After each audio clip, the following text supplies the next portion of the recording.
Hey guys, welcome to another episode of Amber Unfiltered. Today I wanted to talk to you guys about this movie that I just recently watched called Cuckoo. But before I do that, don't forget to like, comment, and subscribe. Also, if you want to cash at me at AmberUnfilteredShow, that'd be greatly appreciated. So I remember when I first seen the trailer for this movie. I don't remember when it was, but I know it was some point last year. That I was like very excited for it because I was like, this concept looks cool. If you don't know, I'm a huge horror fan. I don't watch it a lot or as much as I used to. I have to kind of take breaks from it because I feel like it do be playing tricks on my mind. I don't know if other horror lovers feel the same way, but I definitely feel like I be thinking that stuff is there and it's not just because of the movie, and I'll just be like, and I'm kind of like spiritual and intuitive. So I was like, well, I'm not trying to get dragged up no wall by no nun or nothing crazy like that. So I was like, okay, I want to see this movie. And I had actually wanted to go to the theater to see it, but then I just never got around to it. Sometimes I'll see a movie and I'm like, oh my God, I'm going to go see it. I'm going to go see it. And then I get caught up doing life stuff, whether it's school, work, family stuff, seeing my friends, just, the ins and outs of life. Sometimes I just don't get to it.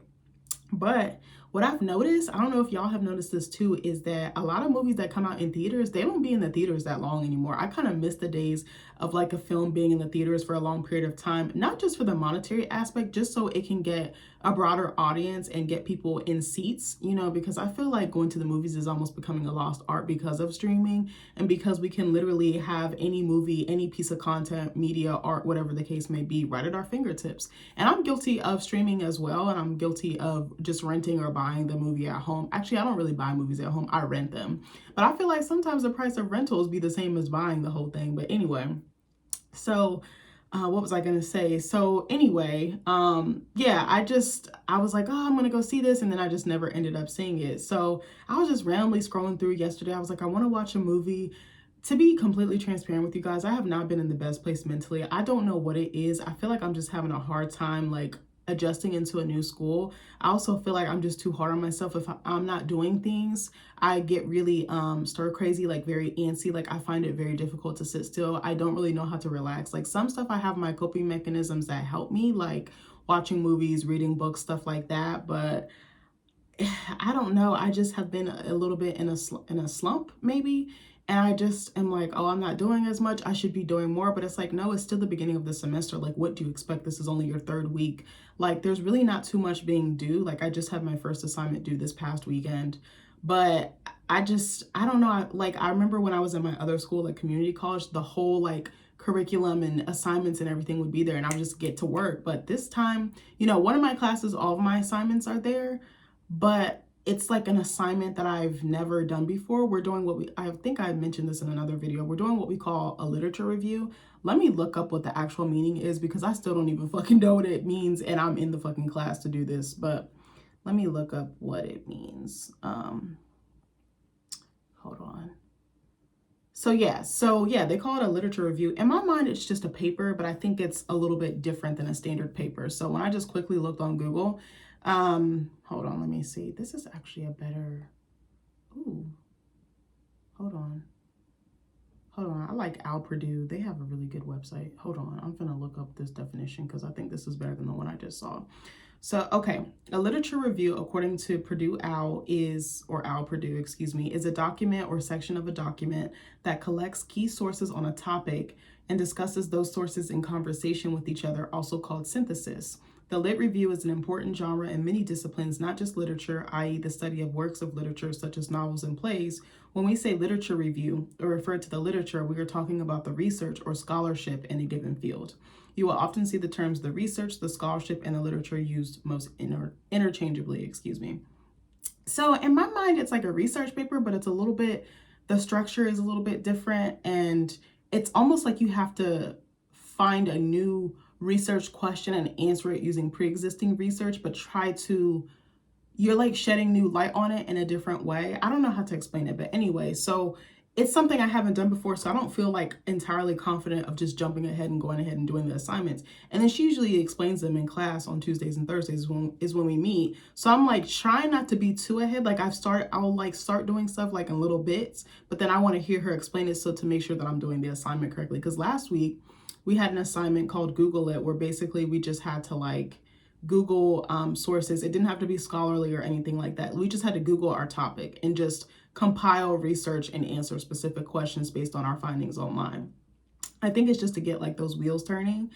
It's kind of like they're shaping you and how you research. You're not going to be researching the traditional or the standard way that previous academic settings have taught you. So I'm just kind of like in this weird place where I feel like I'm not doing much. I feel like my channel is like slow. Like I've been noticing, I'm like, oh, I'm not getting as many subscribers. I'm like, am I losing steam? You know, just getting in my head or whatever. But I was like, I need to just chill on that. Like there's obviously ebbs and flows, you know, with being a content creator or, you know, online in this space. But anyway, I just kind of been feeling down. I haven't really been feeling like myself. I feel like I'm just like on Groundhog Day too when I get in the bed. Like I'll start off sleeping good and then just toss and turn, toss and turn. I've always struggled with my sleep and I don't even know if it's insomnia. I feel like it's past that point. Like I don't even know how I function half the time because I really don't get good quality sleep. Like I'm so sleep deprived. I'm like a zombie. I'm like, it's a wonder I function at the way, you know, the rate that I do or the productivity level that I do. But anyway, enough about me.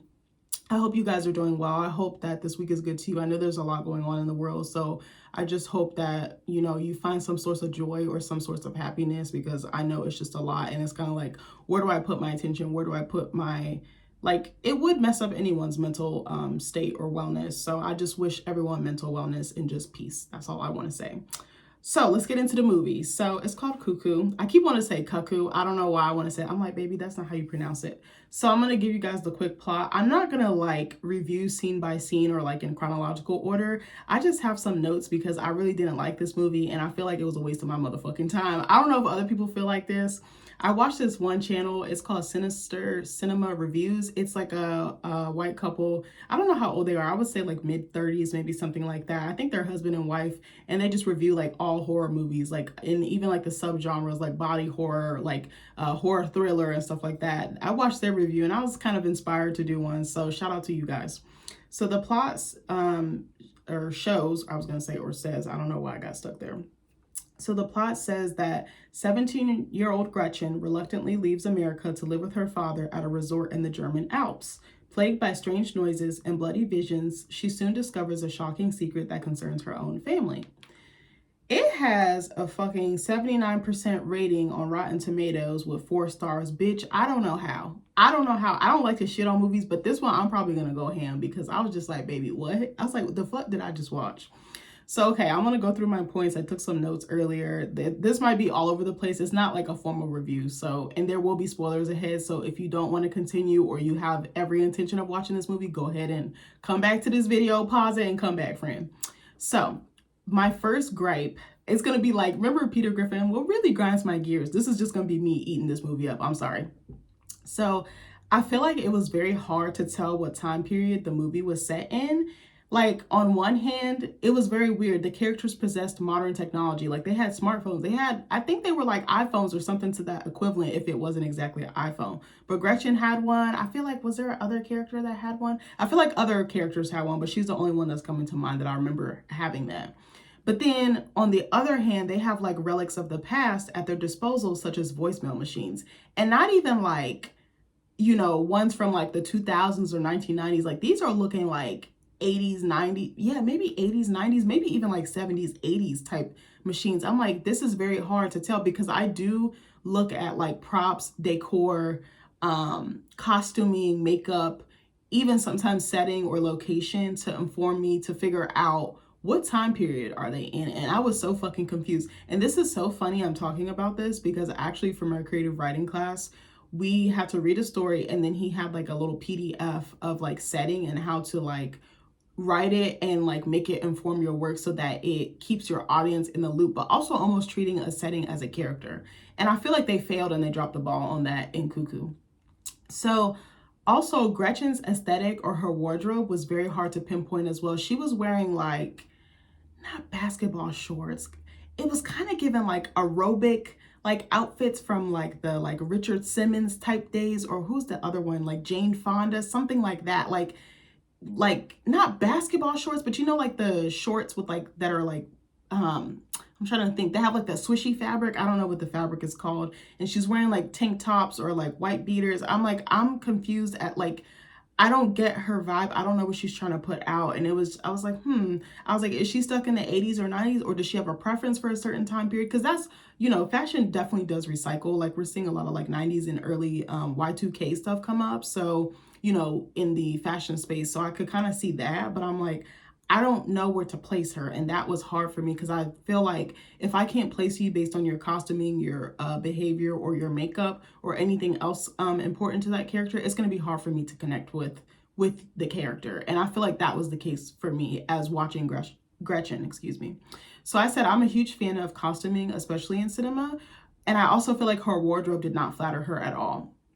Also, her hair was very asymmetrical and uneven. Like, she just had blonde hair that was kind of like to her chin or like a little bit further, but it was just like very stringy. It was very kind of like, it almost looked like she hadn't washed it, maybe. It just was like there. And I was like, I don't know if she's wearing a wig.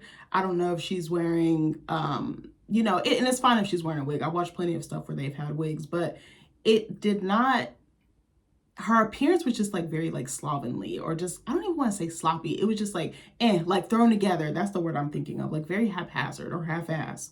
So I said maybe that was deliberate and it was reflecting her mental state, because I do think that those types of things like clothing and makeup and hair can influence or show what the character is thinking, what they're feeling, or what they're going through even. So I said, come to think of it, again, her wardrobe was very haphazard. And I said, well, maybe this was telling us that she was in the throes of grief, because spoiler alert, she did lose somebody close to her, her mom.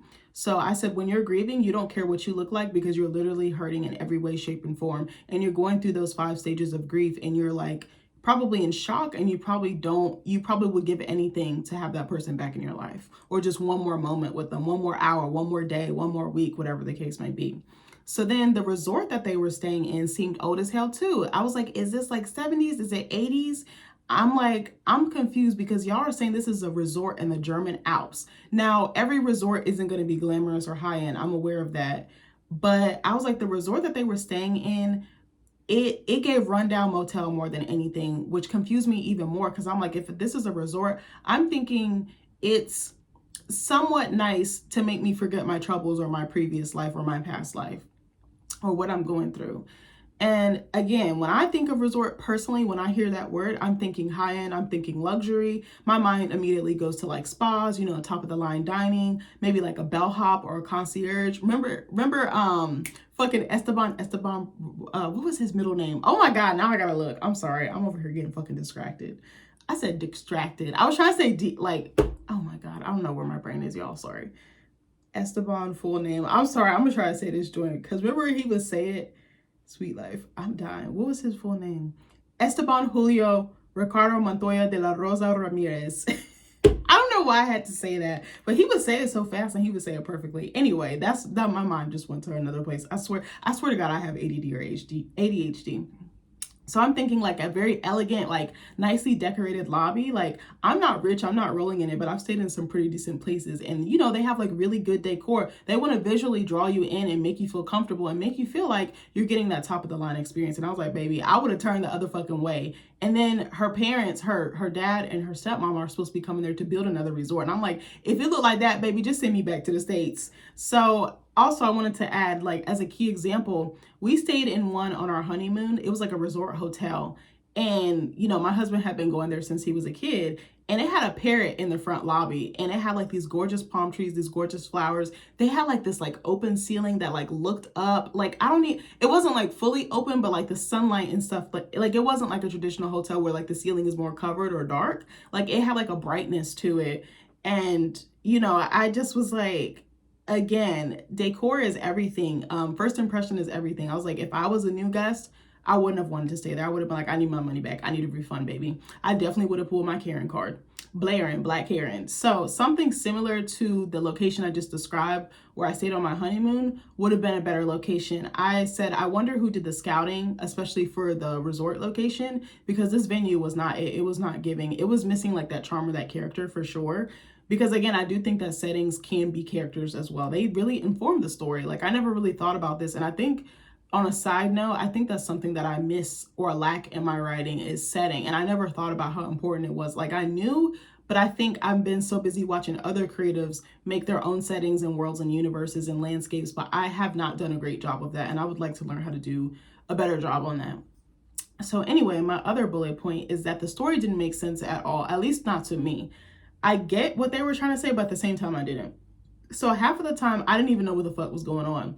I literally wanted to turn this movie off probably, I said about 30 to 40 minutes in. I think I wanted to turn it off probably sooner than that. I think it was probably like 20 to 25 minutes in. And I said I was already invested and I just decided to finish it. I literally didn't have anything else to do. I didn't have anywhere to be. I was like, I'm not going to do that much today. Like I kind of had every intention of recording and that went to shit. So I was like, I'm going to try again today, which is why I'm recording now. But I was just like, you ever want to turn something off, but then you're like, well, I done sat here, I done got invested. I wanted to know what was going to happen to Gretchen's character. That was really the only reason why I wanted to stay. And I wanted to see how they were going to portray like the body horror aspect or element, because that's kind of what it was billed as.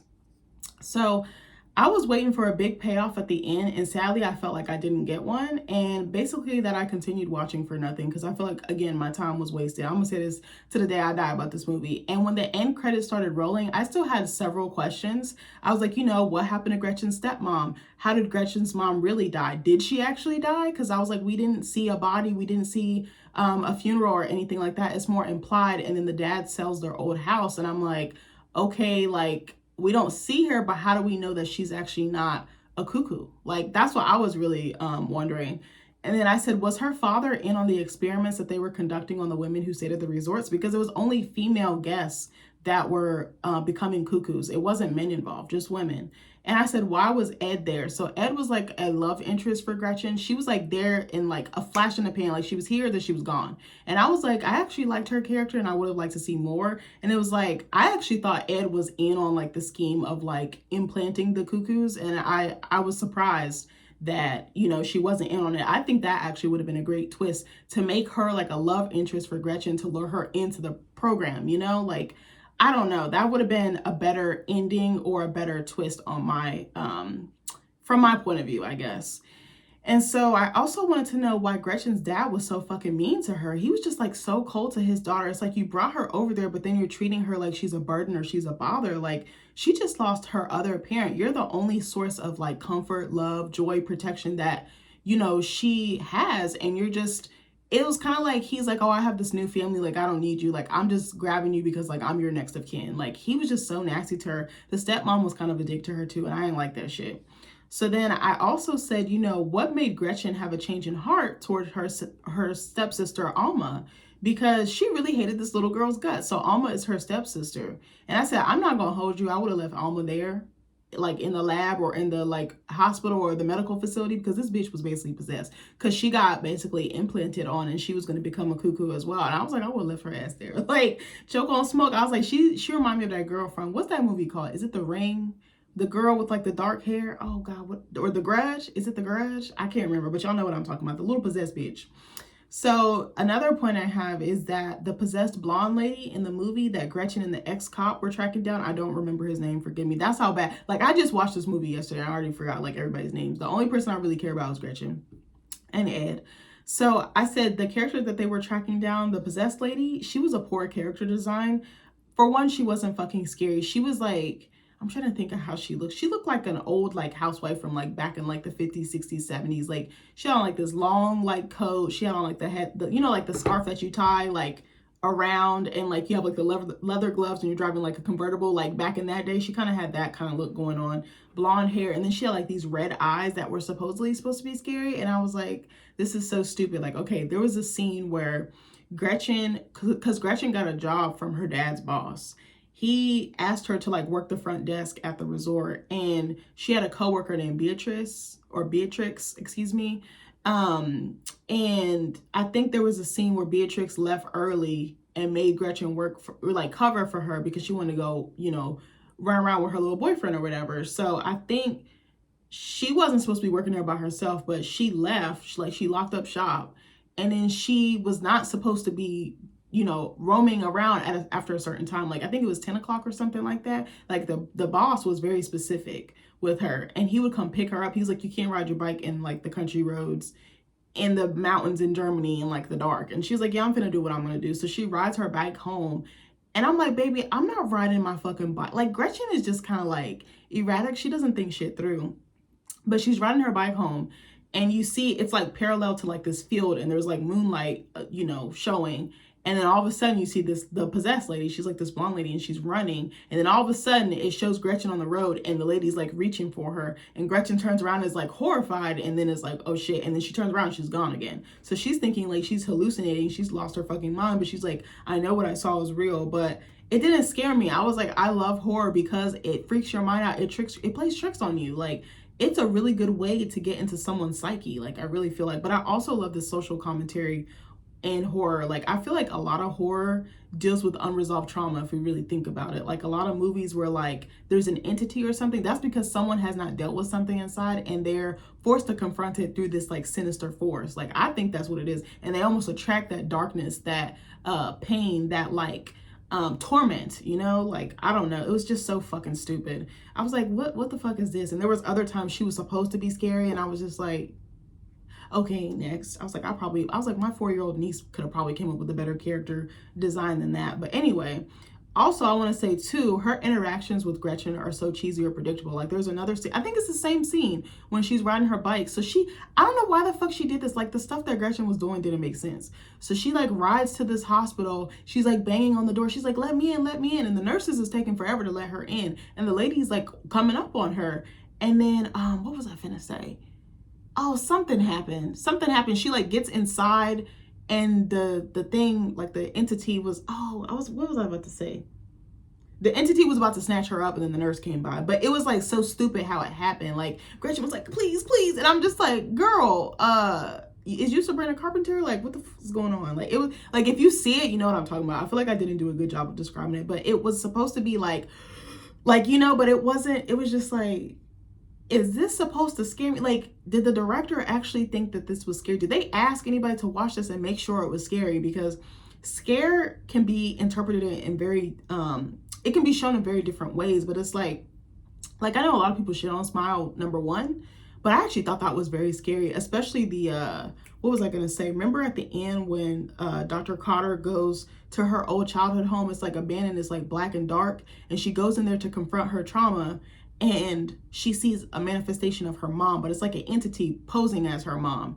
That shit scared me. I didn't sleep for like 3 days, bro. I'm telling you, like, stuff like that, like taking your time to like induce the scare, or to like, not induce it, but like introduce the viewer to it. Like, it's everything, timing and pacing and how you do it, how you deliver that scare, how you execute that scare, to me is very important. But let me go back to my point about Dr. Cotter and Smile 1. So she's confronted by this like entity posing as her mom. It's like disheveled. It's got like a dirty camisole, dirty underwear. And all of a sudden it like becomes bigger. And then it like starts chasing her through the house. That shit terrified me because I was like, her trauma literally manifested into something physical and then was about to tear her ass up, like snatch her up. I was like, to me, I feel like, I'm not trying to get all whatever, but I do believe that there are things that are not of this world. I'm not trying to force my belief or anything. I do think that. And I was like, I feel like that's something real that could happen. Like, you know, certain places hold certain energies. You know, we don't know what happened in these places that we live in or, you know, occupy. So, you know, I don't know. I just wanted to add that in there. So 3, it also didn't make sense that, what was I going to say? That entity, like the blonde possessed lady, it didn't make sense that she was considered Alma's mother. Okay, I'm gonna say something. I don't mean this in like a controversial way. Alma is she's Asian. She's Asian descent, Asian heritage. Her mom that she believes is her mom, but actually is not her mom, is Asian as well. So I was like, you have this blonde haired, blue-eyed white lady chasing after this Asian girl who she believes is her child. And I was like, okay, I know there's like mixed kids, there's like biracial kids, there's multiracial kids. That definitely can happen. A black woman could pop out a blonde hair, blue-eyed baby if her spouse or significant other, like that could happen to me. My husband has green eyes, sometimes that can become blue, with like brown hair, brown wavy hair. My baby could literally come out like that. Like, you know, you have no say over your genetics. So I said, okay, I know that they were like basically implanting these women with offspring, even though it wasn't there. It was like a surrogate pregnancy almost is kind of how it was, or surrogate hatching. I said, but it was a ridiculous casting choice that made me scratch my head. I was like, it doesn't make sense. Now, I'm not saying that she had to come from an Asian woman. Maybe the dad could have been Asian, or the DNA from the dad could have been Asian, or maybe she could have been mixed with Asian. But I was like, it didn't visually it didn't align for me. It didn't click into my brain. Again, I know there's mixed or multiracial people or biracial people, but I was like, this is stupid as fuck.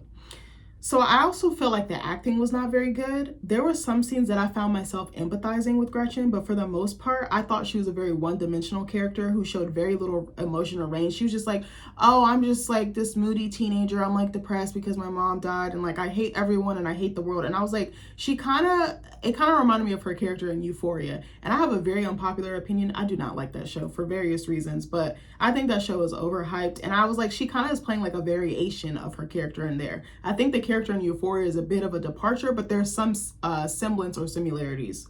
So let me know in the comments if y'all like Euphoria or not. Be nice. I know I said I don't like it, but that's just my unpopular opinion.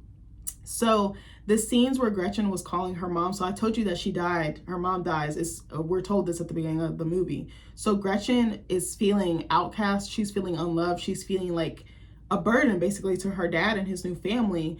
And she calls and leaves her mom voicemails. And remember I said earlier, her mom has a voicemail machine because it comes to the house later. Like her dad sells the house and he gets a box of her mom's belongings that he was going to give to her. So this is how I found out about the voicemail machine. And I was like, that is so strange, because they made it seem like it was just phone to phone, not an actual like machine. And I was like, that's kind of weird.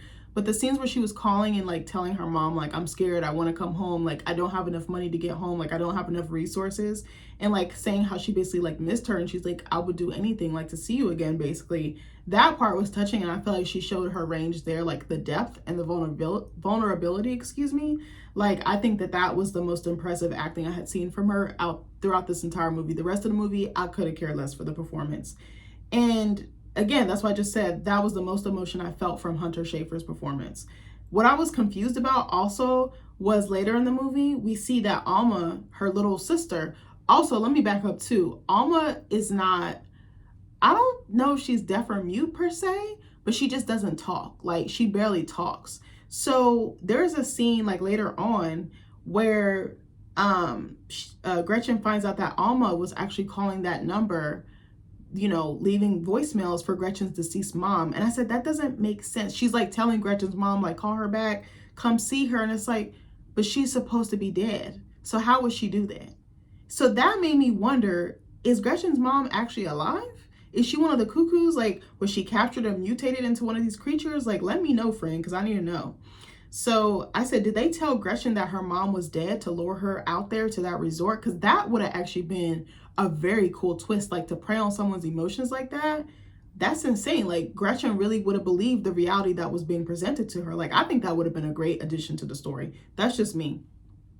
So I also have a note in here that says, also, I thought Alma didn't talk that much. So it seems so random to me that when she did choose to talk, that I was to a person, aka Gretchen's deceased mom, she's never met, seen, or even known about before. Like she might have heard rumblings from the dad, but I was like, she has no connection to her other than the fact that this is her half-sisters or stepsisters, like whatever, like parent. I was like, that doesn't make sense. Like there was a lot of things that just did not make sense, and they didn't tie them up in a nice, neat bow. And I think this was the type of movie that deliberately did that on purpose. So anyway, there's a shootout scene in the final act. And I said, this was one of the dumbest fucking scenes I've ever seen in a horror film. I feel like horror films do use guns and knives and things, you know, weapons like that. But I think the biggest weapon of them all is like that entity, that otherworldly entity, because how do you fight something that is not of this earth? You know what I mean? Like, I was just like, this is so stupid. I feel like it had a lot of long and drawn out dialogue. I said that audiences are smart enough to put two and two together. You don't have to spoon feed us. Like it's okay to make us work for or earn the story. And we don't mind doing that if the story is well told, if it's well put together, if it's thoughtful, if it has good cinematography, if it has good casting, if it has good sound design, if it's a movie that is a labor of love, we won't mind doing the work. I also felt like the pacing was very slow. Like I paused it so many fucking times to see how much time was left because it just absolutely fucking dragged for no reason. And it dragged with reasons and scenes and motives that didn't even make sense or add to the story. As a body horror film, it didn't offer any clever or fresh takes in the genre itself. I felt like this is something that I've seen before. In some ways, it reminded me of this movie that's called Hatching. I think it's like a Swedish or like a Danish movie, but kind of in a different way. I honestly think that Hatching was much better than this film. Hatching, I believe, is a foreign film as well. I love that movie, and I thought it had something interesting or new to say about bodily autonomy. The ending was a little bit weird, and I was like, okay, I don't really agree with it, but I was like, I love the concept and I love the execution. I'd never seen a movie like that in my life. And I know that there's plenty more body horror films. I really didn't start getting into them, at least not to my knowledge, until maybe the last couple years. But I'm gonna read you guys the premise for Hatching, because I think you guys should check it out. I think I watched it on Hulu. Hold on, I'm gonna look it up so I can give y'all the premise. But that movie, it made me pause. I was like, oh shit. So yeah, okay. So the film centers on Tinya, a young gymnast desperate to please her mother, a woman obsessed with presenting the image of a perfect family to the world. So Tinya basically discovers this like strange egg like in the woods or some shit.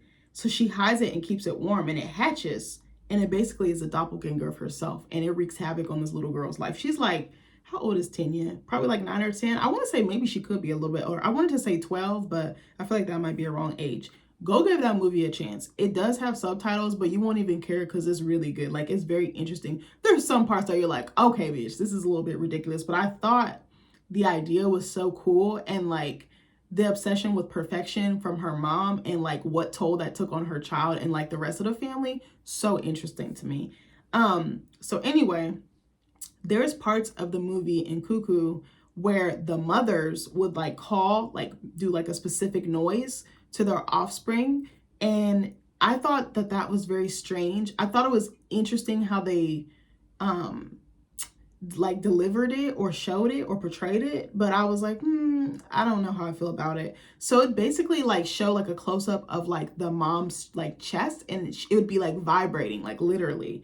And then I said this was very intense to take in as a viewer, because on top of that, the imagery, the sound design, because it was like this very high-pitched like shrill noise, like it was very harsh on my ears, I feel like.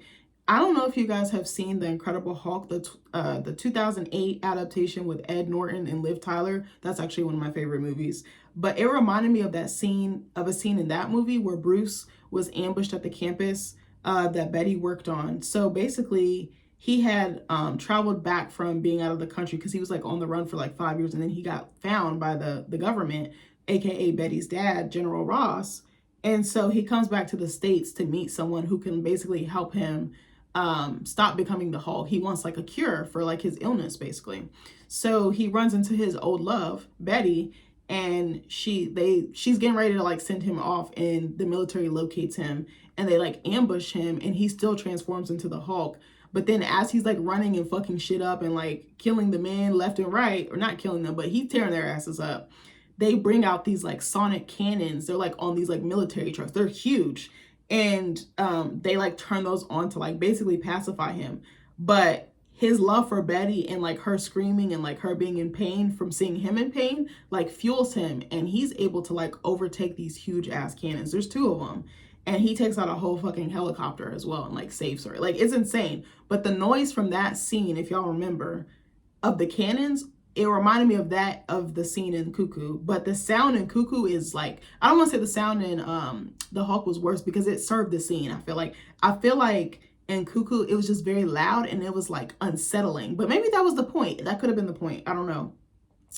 I said I could see how this would be very easy to hurt a moviegoer's ears, especially with like surround sound systems, Dolby, and like all these advancements in sounds, especially if you're in like a specific theater like IMAX or something like that.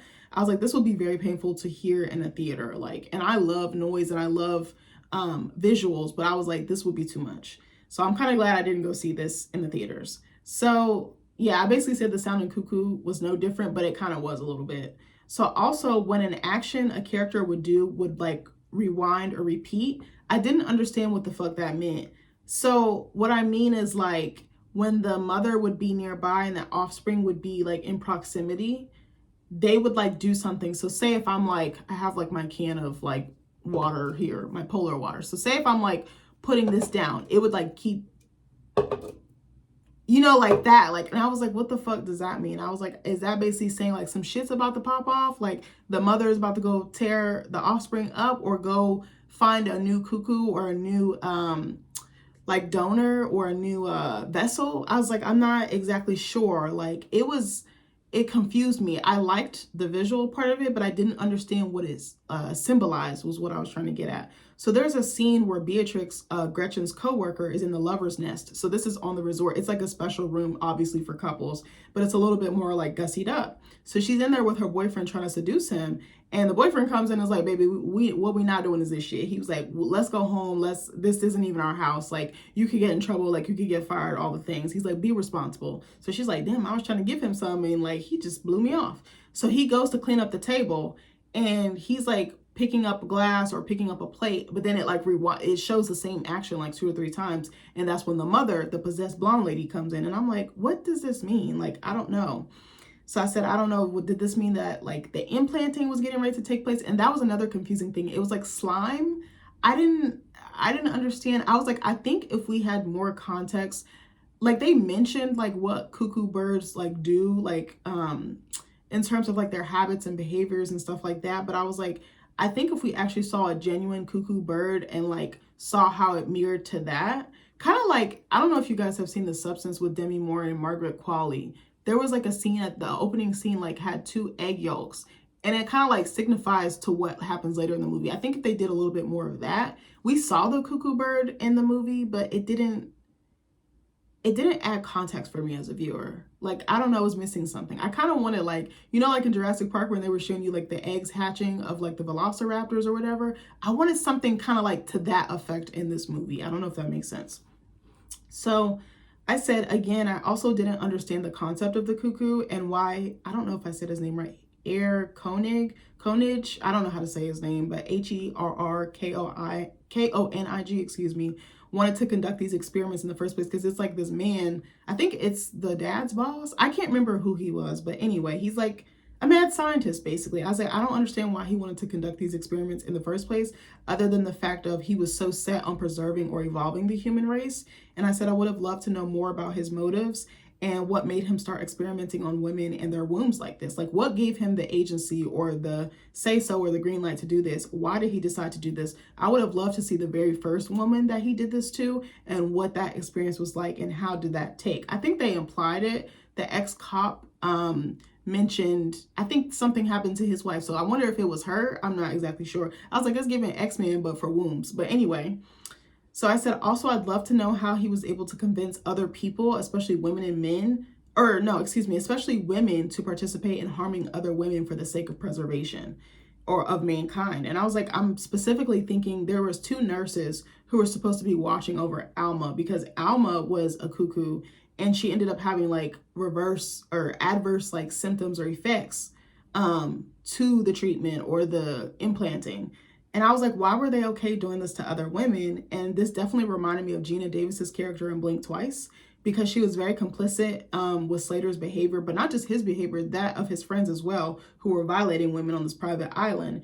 And she was like numbing herself to forget. I think she was like taking drugs or like using something to like wipe her slate clean or her memory clean. So Gina Davis's character had no problem harming other women as if they didn't share like the same struggles, the same lives, like the same gender. And I was just like, what the fuck? I don't be understanding that. So I have a couple more points. So also, I feel like the trailer did not live up to the actual film. I feel like I wasted my time, like I said earlier a couple times, and I was so stoked to see this movie. Like, I remember seeing the trailer and like wanting to support it because I was like, oh, this looks like a tight ass movie. And I said, baby, I'm sadly mistaken. Also, I remember reading an interview that Hunter Schafer gave. I'm not sure which publication she did this with, but I believe like the director or one of her co-stars from Cuckoo said, you know, she gave a great performance, like the performance of a lifetime nearly. I said, baby, I'm still trying to figure out where. Because I was like, it's not giving. She did not eat, as the girls would say. Like, it reminds me of that Kira Cedric like gif of like the zoom up and like the equation going across her face. Because I was like, am I missing something? I was like, am I dumb? Like, even the reviewers I talked about earlier, Sinister Cinema Reviews, they liked the movie. And I was like, how?